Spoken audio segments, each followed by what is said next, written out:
10 কোথায় রূপান্তর করতে হবে, অক্টালে রূপান্তর করতে হবে। তাহলে যেহেতু এটা কি দিয়েছে, এটা হচ্ছে পূর্ণ সংখ্যা দিয়েছে, তো পূর্ণ সংখ্যা আমরা কি করব, ভাগ করব।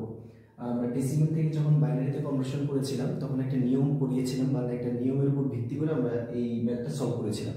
নিয়মটা কি ছিল, যে নাম্বারিং সিস্টেমে কনভার্ট করতে হবে, কোন নাম্বারিং সিস্টেমে, অক্টাল নাম্বারিং সিস্টেমে, বা হচ্ছে যে নাম্বারিং সিস্টেম কনভার্ট করতে হবে তার বেস দ্বারা। তার বেস কত, তার বেস হচ্ছে 8।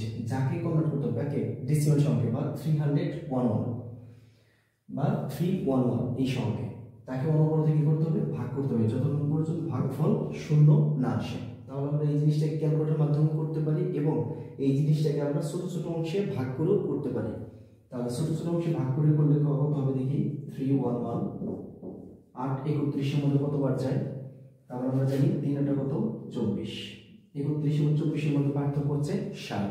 তারপর 10 এখানে হচ্ছে 7, এখানে কত 1, তাহলে 8 9 কত, 72, 8 9 72, এখানে আছে 71 কিন্তু 8 9 কত, 72, 72 বড় হয়ে যায়।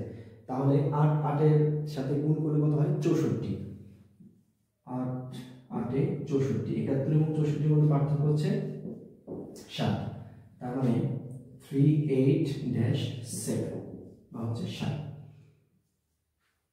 এই 38 কে 8 দিয়ে